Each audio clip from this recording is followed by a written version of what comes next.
O Felipe era uma criança doce, uma criança sensível, uma criança muito de bem com a vida. Em muitos momentos de dor física, ele ainda sorria. Como, por exemplo, jogando futebol, arrancou a unha inteira do pé, mas ele se mantinha, ele fazia assim, ó, com aflição, mas ainda sorria. Era uma criança feliz, muito feliz.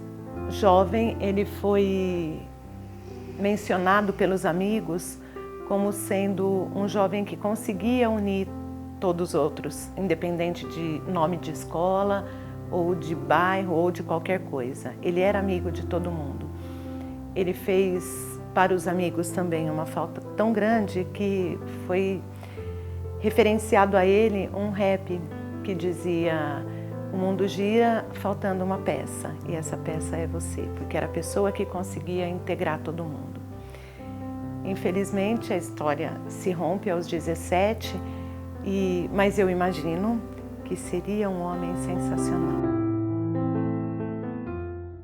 Bom, a Lorena, ela era uma pessoa assim, uma mulher muito decidida, que ela queria fazer na vida dela, ela era muito batalhadora.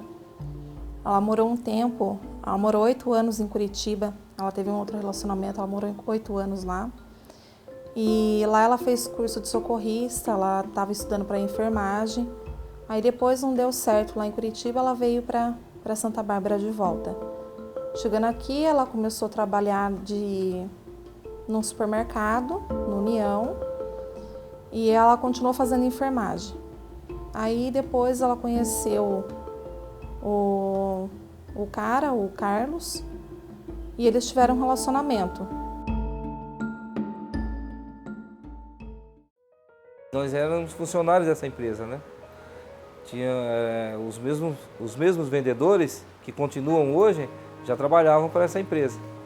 Aí essa empresa, ela progrediu, né? Cresceu e abriu indústria, né? E não teve mais interesse em ficar com o comércio, com o cliente final, né? E ofereceu para nós que eram vendedores e tal, se queria continuar. E, né, o dono da empresa não tinha mais esse interesse. Aí nós continuamos, né? Ficamos no mesmo ponto, tivemos que mudar o nome dessa empresa, que são uns 8 anos atrás, e continuamos. Casos de furto, tivemos aqui, eu acredito, uns 5 mais ou menos, né? Uns 5 furtos, né? Uns com maiores monta, outros com menores e tal, né? De valores maiores, outros com valores menores que levaram aqui. Mas o dano do patrimônio é sempre o mesmo, ele vem e faz um estrago, né? E como assalto mesmo, né? Como roubo, tivemos pelo menos 3, né? Assalto à mão armada, tudo aqui, uns 3. Em 92 eu venho para Campinas trabalhar no antigo 26º Batalhão, que era sediado aqui em Campinas, agora está em Mogi Guaçu. E em 95 eu fui convidado para ser um dos fundadores do Grupo de Ações Especiais, Táticas Especiais em Campinas, então o Ataque, onde eu fiquei durante 4 anos, né?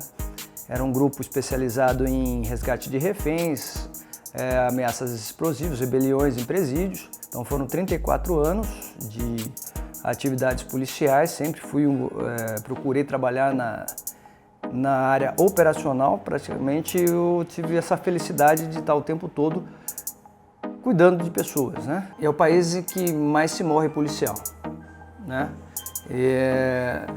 E o policial ele é vítima também dessa violência. Em sua grande maioria ele reage a atos de violência contra ele.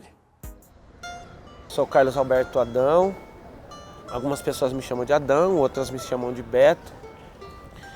Tenho 40 anos, sou casado, tenho os 2 filhos. Assim como muitas pessoas, fui julgado pela lógica do tradicional. Fui preso por tráfico e associação ao tráfico sem ser, e continuo não sendo e não vou ser. Eu fiquei quase uma década privado de liberdade. Eu sendo educador e já no último ano de pedagogia, eu, além da violência, que já estava toda concentrada dentro da prisão, eu encontrei vários analfabetos, várias pessoas que precisavam de uma ajuda até para se enxergar enquanto ser humano, enquanto pessoa, porque é todo o reflexo dessa sociedade que é desigual em todos os sentidos, na questão da educação.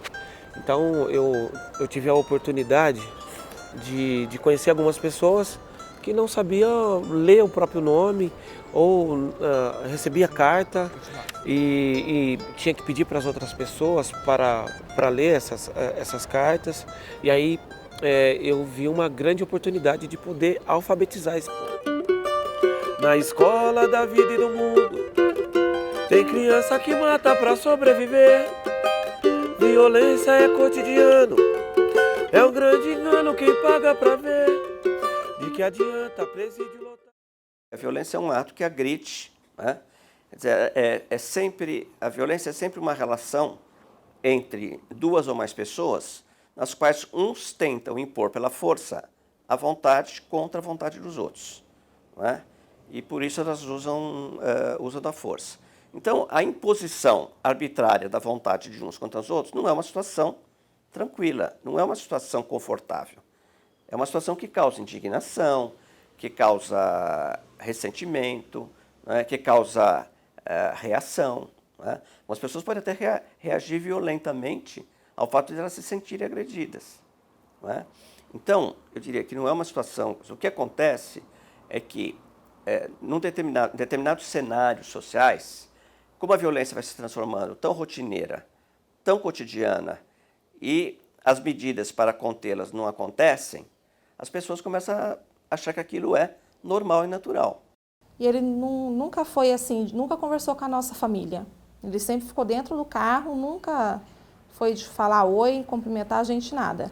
Sempre ela só entrava dentro do carro, ia embora e voltava depois. Ela morava com a minha mãe, aí depois ela ficou grávida e depois de uns 2 anos mais ou menos ela foi morar sozinha com o menino. Ela ia trabalhar, deixava o menino na van, 6 horas da manhã, e depois que o Enzo chegava, ele ficava na casa da minha mãe.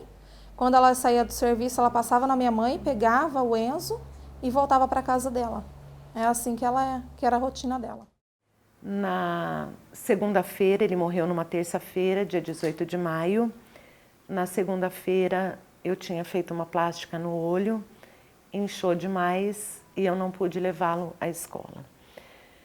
A primeira orientação do médico, quando eu saí dessa cirurgia, ele disse que eu não poderia chorar, nem me maquiar e muito menos causar qualquer dano nos olhos, porque os pontos eram internos e externos. E aí, na terça-feira, Felipe já estava saindo para a escola, porque eu não poderia levá-lo, mas o senso de responsabilidade, porque ele era muito responsável, ele me disse, eu tenho uma prova, eu não posso ficar aqui. Eu sugeri que eu conseguiria um atestado para ele, falando verdadeiramente. Ele falou, não posso, não quero. E aí ele se despediu das pessoas que estavam na sala, minha mãe, meu irmão, minha cunhada e minha sobrinha. E ele desce essa escada 3, 4 vezes. Ele chegava na porta e voltava, ele chegava na porta e voltava. E toda vez que ele entrava, ele dizia, eu amo vocês. Me beijou de novo, me chamou de princesa, disse eu te amo e foi embora. E aí eles fazem de tudo que querem com a gente, fecha a porta ali e a gente fica refém dele, né? Então, eles às vezes batem, xingam e tal, e a gente fica realmente com medo mesmo, né? Então é uma coisa bem... quem já passou sabe que é complicado, né? Eles fizeram nós deitarmos no corredor ali e ele chutou o rapaz, tudo ali, entendeu? E como eu estou na primeira mesa aqui, eu até achava que fosse brincadeira, eles vieram com arma já em punho, já parecia que estava assaltando um banco, uma coisa assim de alto, sabe? Então é bem perigoso mesmo, né? Passamos um medo bastante grande aqui, dessa última vez de assalto, né? As outras vezes tinha cliente aqui, eu não estava aqui, mas o meu sócio estava também, eles foram bem ríspidos, né? Falam bastante coisa que dá para só fica com bastante medo mesmo. O alvo dos bandidos? Comércios. E o modo de agir também é sempre o mesmo. Os dois chegam armados e anunciam um assalto. Pegam o dinheiro dos caixas, celulares e outros objetos de valor. E depois fogem.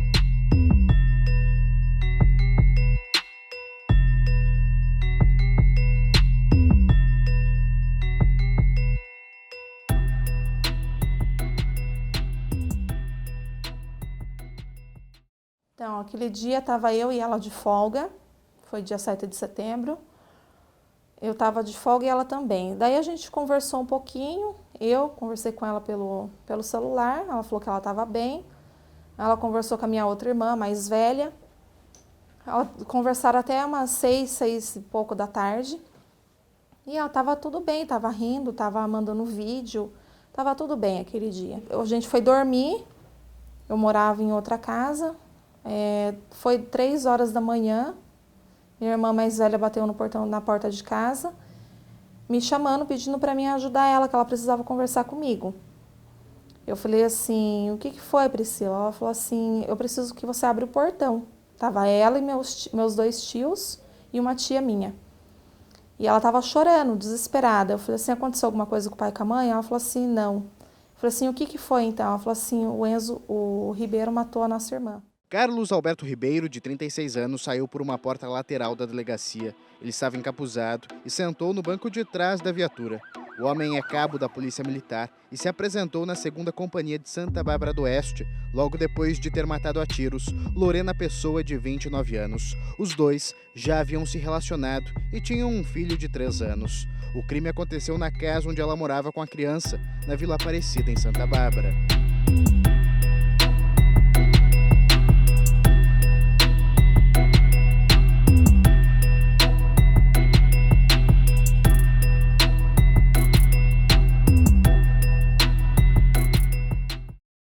Eu, naquela de levantar, comecei a sentir uma dor no peito, uma dor esquisita. Voltei a deitar de novo. E aí eu comecei a olhar, que ele falou em 10 minutos eu chego, e já não foi passando o tempo.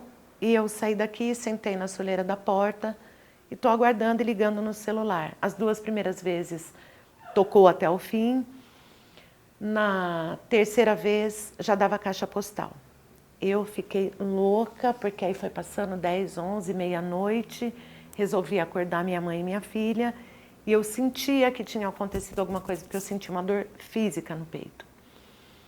E aí comecei, sobe e desce a rua, e anda para cá e anda para lá, enxergando muito mal. À 1h40 chegou uma ambulância descendo a rua na contramão. E eu estava na esquina, minha mãe e a minha filha já estavam na porta de casa. E aí elas me chamaram. Quando eu subi, o motorista da ambulância disse que eu precisava comparecer até o Mário Gatti. Aí eu falei, não, mas o que aconteceu? E aí ele me perguntou se eu tinha um filho que chamava Felipe. Eu disse que tinha. Falou, então, assistente social explica para a senhora lá. Quando eu entro no hospital, aquele hospital sem ninguém, eu acho que uma das poucas vezes que eu não vi ninguém, anunciaram assistente social e ela veio e me perguntou se eu tinha um filho que chamava Felipe. Eu disse que tinha. E logo ela me disse, olha, o Felipe foi assaltado na rua Cônigo Cipião, foi golpeado com 4 facadas no tórax, mas ele já chegou aqui sem vida. E aí, o seu mundo desaba. O corpo de Felipe Cunha, de 17 anos, foi enterrado na tarde de hoje. O adolescente foi morto ontem à noite durante um assalto na região central de Campinas. Felipe voltava da escola quando foi abordado por um homem aqui neste cruzamento. Segundo a polícia, ele teria reagido e foi esfaqueado. O criminoso fugiu, levando um relógio, um celular e uma corrente de prata.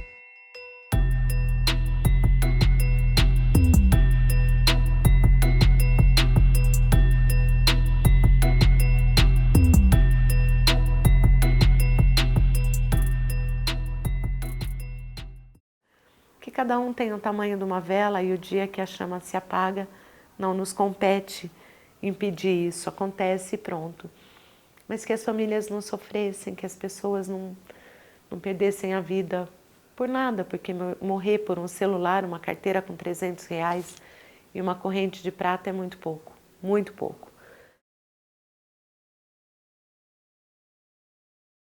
Hoje se mata por nada. Uma arma na mão de uma pessoa dessa, e eu não digo numa pessoa com 30, 40, 50 anos, não. Na mão de um adolescente desse é um perigo. Por quê? A arma é utilizada para praticar um roubo. Ele interpela uma pessoa que está com uma bicicleta e um celular. Por nada, se a pessoa esboçar uma reação, talvez que nem seja a reação, mas seja um movimento brusco, ele atira na pessoa e mata. Então, um roubo para se transformar num latrocínio é uma linha tênue. Enquanto a pessoa tem pessoas que têm poder aquisitivo para comprar um carro, mas ela não consegue sair com esse carro porque ela tem medo de ser assaltada. E a pessoa que está nessa vulnerabilidade, embora estamos todos vulneráveis, mas a pessoa que está mais desprovida e está sendo mais afetada nessa desigualdade, automaticamente ela vai tentar assaltar esse cara que tem esse carro ou qualquer coisa. Hoje a gente vê as pessoas matando por um celular e a banalização da violência que está tão assim generalizada faz com que um adolescente ou um adulto mesmo mate uma outra pessoa por um aparelho celular. Não há uma relação de causa e efeito entre desigualdade e violência, mas em situações de extrema desigualdade, você tem menor proteção social, menor presença das instituições, menor presença, por exemplo, muitas vezes a polícia acaba confundindo os ambientes e achando que todo trabalhador de baixa renda é potencialmente bandido. Então entra, por exemplo, acaba sendo muito violenta com famílias de trabalhadores honestos, pessoas que saem de manhã cedo e voltam à noite, não é? Então a desigualdade ela perturba, não é, o funcionamento regular da sociedade, porque ela faz com que as instituições não consigam exercer o papel de promover o bem-estar social, justiça e vida digna. A pessoa vai crescendo num cenário de violência tão forte, tão presente, que ele começa a achar que aquilo é o normal, né? Então ele fica dessensibilizado em relação à violência, não é algo que o incomoda a ponto dele querer que aquilo fosse diferente. Então as pessoas falam, é mais um crime, né? E não, nossa, é um crime, não deveria acontecer, né?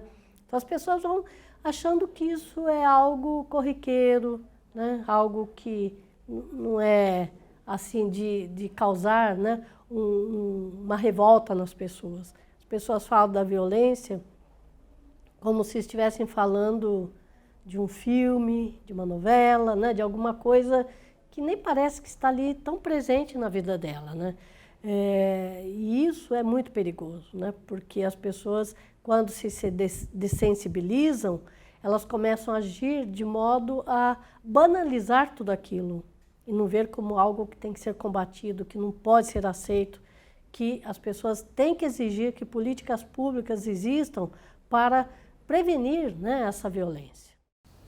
Aí ele pegou e se apresentou, os policiais ligaram para ele, porque já sabia que tinha sido ele que tinha feito o negócio, ligaram para ele e mandaram ele voltar.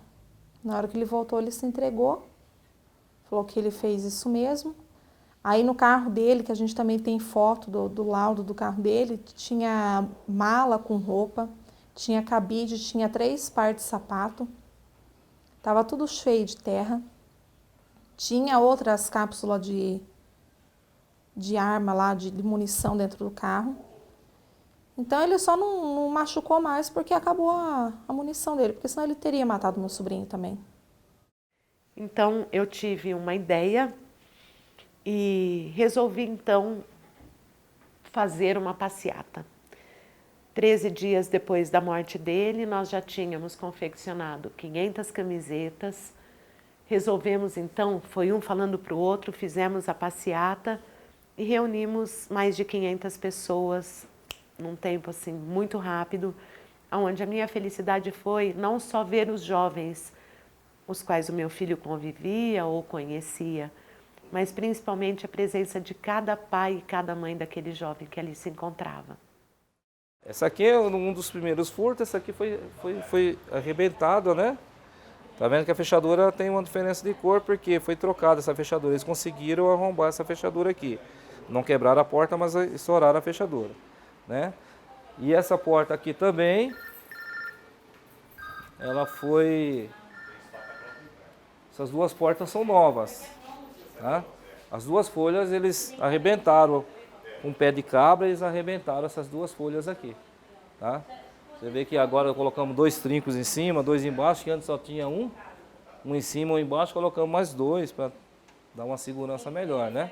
Hoje em dia, assim, a gente tem mais medo, né? Eu tenho, que nem antigamente, eu não tinha medo de sair sozinha. Hoje eu tenho medo de sair sozinha. Se for para mim sair sozinha, eu já não saio. Eu chamo meu marido para ir comigo. Em casa eu não fico sozinha. Se é para mim e na minha mãe, eu chamo meu marido para ir junto, eu já não vou sozinha. Qualquer pessoa que passa do meu lado que não é conhecida, eu já acho suspeito. Eu acredito que todo mundo tem medo, né? Tá aqui, de repente você não sabe, vem trabalhar, não sabe se volta para casa. Então, né, o mundo está muito violento, então medo a gente tem. Desde a hora que a gente acorda até chegar aqui, tem medo sim, né? A sensação de insegurança, ela não necessariamente está ligada diretamente com o problema da segurança. A sensação é uma questão subjetiva. Você encontra pessoas que podem estar morando no condomínio mais seguro, se sentindo inseguro, né? Então, hoje a sensação está intimamente ligada não só ao ambiente que essa pessoa vive, também com a quantidade de informações que ela recebe. O nosso problema hoje da insegurança, né, é um problema, primeiro, cultural, né, e social. Você tem uma distribuição de renda completamente desigual, né? Você tem a parte cultural, a parte de escola, por exemplo, né? A parte de ensino um tanto quanto desvirtuada. Você hoje não tem no ensino público aquele ensino que você tinha antes. Hoje quem pode paga a escola particular, quem não paga se sujeita ao ensino público, né? Onde o professor, inclusive, é agredido se ele contraria o aluno. A pior das maldades humanas é bater em gente que apanha da vida, é desrespeitar. Vi também pessoas se vangloriando de ser violento e de achar que todo mundo ia pagar por isso, sem ter a consciência de que quem estava pagando por tudo isso era ele mesmo, privado da liberdade, vendo a vida passar. E aí foi quando eu, juntando todas essas observações, tanto de violência, de falta de atenção do Estado de uma forma geral, dessa negligência horrível que a gente sofre pela educação, né? E aí eu comecei a alfabetizar, comecei a escrever algumas músicas, alguns livros, para tentar me auxiliar na escuta e nas ações que eu estava fazendo dentro do sistema prisional. Você tem que ter todo um sistema carcerário que possa, de alguma maneira, trabalhar aqueles indivíduos para que eles retomem, ao cumprirem a pena, retomem seus direitos civis e as suas responsabilidades frente à sociedade. Quer dizer, hoje, com a superpopulação, com o controle que o crime organizado exerce sobre as massas carcerárias, você não tem nenhuma possibilidade de ter uma política carcerária eficaz. Ao contrário, a política carcerária, que muitas vezes é uma política articulada com a política policial, você vai, vamos dizer, lá para o flagrante de um tráfico de drogas, coloca jovens na prisão, você vai alimentando cada vez mais a lógica do encarceramento. Então, cada vez mais pessoas encarceradas. O encarceramento pode dar a falsa sensação para o cidadão que os problemas estão sendo resolvidos. Mas quando você vê que o crime organizado está cada vez mais produzindo mais problemas, né, você começa a perceber que isso não é uma melhor solução. É difícil esconder a indignação desse povo infeliz. É difícil prever até onde chega a maldade humana. É difícil entender toda a banalização da justiça insana. Por isso eu deixo o meu protesto em forma de sangue. O que a gente vai fazer? Pegar uma arma, ficar aqui a noite inteira esperando? Não dá, né? A gente vai e faz a ocorrência, aí um mês de novo acontece novamente. A gente se sente inseguro, impotente. É chegar, arrumar, voltar a trabalhar e conseguir recuperar aquilo trabalhando, né? É isso aí. Ele era muito poético também. Ele me escrevia cartas, porque cartinhas e bilhetinhos e todas as oportunidades, ele sempre foi romântico. E ele me escreveu alguns bilhetes dizendo que, assim, é para sempre, né? Ele comprou um cartãozinho que tem uma imagem de um bebê com flores, atrás diz, acredite.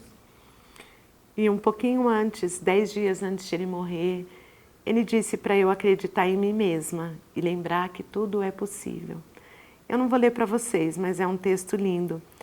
Mas ele põe, de Felipe para a mãe mais linda do mundo. Muita saudade das risadas dela, das conversas, palhaçadas que ela fazia, os conselhos que ela dava. Uma pessoa muito amorosa, muito prestativa. Se ela tirava do corpo dela para te dar, era uma pessoa muito 10 mesmo. Ela não deixou nenhuma lembrança ruim dela, só foi coisa boa.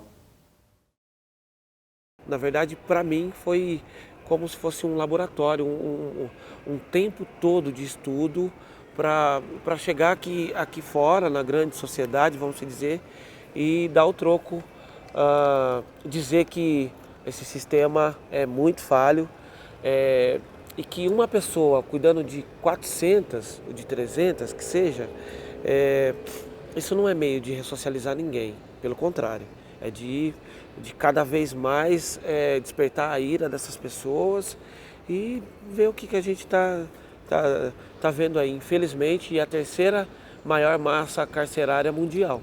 Isso é horrível. Há soluções, mas isso depende de vontade política. E vontade política significa que é um político que ele vai plantar a semente, mas ele não vai ver resultados nos 4 anos.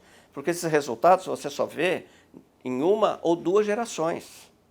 Então, um governador que dá início a um programa dessa natureza, ele tem que saber que ele vai chegar no final dos 4 anos, ele não vai ter resultados ainda para apresentar. Ele tem que ser sincero, dizer, olha, o que nós conseguimos até agora foi evitar que mais crianças entrassem no crime, mas tem muito chão pela frente. Isso significa o quê? Que os próximos governos vão ter que dizer o seguinte, olha, independentemente do partido que estiver no governo, esta é uma medida que não pode voltar atrás, não pode ser interrompida. É difícil esconder a indignação desse povo infeliz. É difícil prever até onde chega a maldade humana. É difícil entender toda a banalização da justiça insana. Por isso eu deixo o meu protesto em forma de samba. Por isso eu deixo o meu protesto em forma de samba. A pior das maldades humanas é bater em gente que apanha da vida. É desrespeitar uma criança e não ter mais saída. Na escola da vida e do mundo tem criança que mata pra sobreviver. Violência é cotidiano, é um grande engano quem paga pra ver. De que adianta presídio lotado, se é a consciência que tem que mudar. O poder compra destruição para o pobre pagar. O poder compra destruição para o pobre pagar. A pior das maldades humanas é bater em gente que apanha da vida. É desrespeitar uma criança, é ter avareza e covardia.